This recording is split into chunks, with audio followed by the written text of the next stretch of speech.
ছোটোবেলায় এই বকুল গাছের নিচে এসে বকুল ফুল কুড়াইতাম, সেই ফুল দিয়ে আবার মালা বানাইতাম। বাহ, এই পুরনো সেই স্মৃতি আজও মনে পড়ে। এই যে ডান দিকের দোতলা বাড়িটাই হচ্ছে আমার নানার বাড়ি। আগে যখন ছোটবেলায় এখানে আসতাম খুব ভয় পাইতাম, কারণ বাড়ির ঠিক পেছনে কবরস্থান। তখন অবশ্য 2টা ছিল, এখন 4টা হয়েছে। ছোটবেলায় ভাবতাম ঘরের এত কাছে কবর, তখন ভয়ে সবার কাছে কাছে ঘেসে থাকতাম। রোদের আলোয় পুরো বাসা চকচক করতেছে। আচ্ছা, এই বাসাটার নাম হচ্ছে ফয়েজ ভিলা। ফয়েজউদ্দিন ছিলেন আমার নানার বাবা, তার বাবার নামেই এই বাসার নাম হয়েছে ফয়েজ ভিলা। বাসার সামনে টবে কতগুলো গাছ দেখা যাচ্ছে। বছরখানেক আগে মামারা যখন বাসায় আসে তখন এই গাছ লাগানোর উদ্যোগটা নেয়।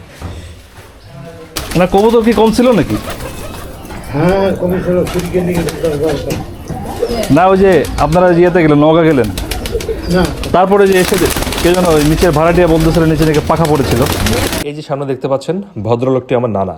জীবনের অনেক ঝড়ঝাপটা হাসি মুখে পার করে দেওয়া এক মহৎ প্রাণ। তিনি কেবল আমার নানাই নন, তিনি আমার কাছে একজন জীবন্ত আদর্শ।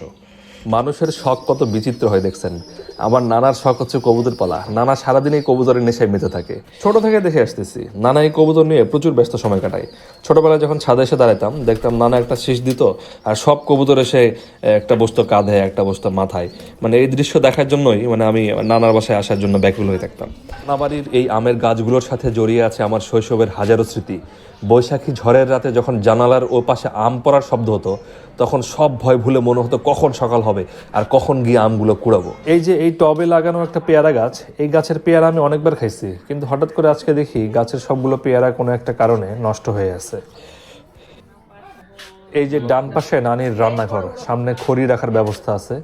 নিচে যদিও গ্যাস আছে, তারপরেও কেন জানি নানি মাটির চুলাতে রান্না করতে পছন্দ করে। এই টবে নানি মিষ্টি কুমড়ার গাছ লাগাইছে। কয়েকদিন আগে আমাদের বাসায় একটা বড় মিষ্টি কুমড়া পাঠিয়েছিল নানি। এত মিষ্টি খেতে, চিনির মতো মিষ্টি। নানা কলেজ থেকে রিটায়ার্ড করার পর এখন এই ছোট ছোট কাজগুলো করতে পছন্দ করে। বাজার থেকে এই বড় বড় টব কিনে আনে, এই গাছগুলো লাগায়, সেই গাছের পরিচর্যা করে। এখন আবার বসে থেকে কবুতরকে খাওয়াচ্ছে। এই যে সামনের টবে দেখা যাচ্ছে একটি বাতাবি লেবুর গাছ, পাশাপাশি একটি পেঁপের গাছ। 2টা মাঝখান দিয়ে টানা দিয়ে রাখা হয়েছে যেন পেঁপের গাছটা পড়ে না যায়, কারণ উপরে বেশ লোড আছে, অনেকগুলো পেঁপেই দেখতে পাচ্ছি আমরা গাছে। নানি আবার ফুল পছন্দ করে, যার জন্য এই টবে একটা গোলাপ ফুলের গাছ লাগিয়ে রাখছে। অনেকগুলো ফুলে ফুটছে এই গাছে। কতগুলো ফুল ফোটার পর এখন পাপড়ি ঝরে পড়ে যাচ্ছে। এই কর্নারটাতে অনেকগুলো সুপারির গাছও আছে। এই যে নিচে দেখা যাচ্ছে এটা হচ্ছে বাড়ির আঙিনা। যখন নিচতলায় ছিলাম তখন নিচে একটা রান্নাঘর আছে, ওখানেই রান্না হতো। আঙিনায় আমরা ছোটবেলায় খেলাধুলা করছি। আর ওই যে সামনে একটা ফাঁকা জায়গা আছে, এটা নানারই জায়গা, এখানে আপাতত বাগান করা আছে আর কি। আজকে এ পর্যন্তই। কথা দিয়েছিলাম নানার বাড়ির ছাদ আপনাদেরকে ঘুরে ঘুরে দেখাবো, সেটা দেখালাম। আসসালামু আলাইকুম, আল্লাহ হাফেজ। সবার জন্য শুভকামনা রইল।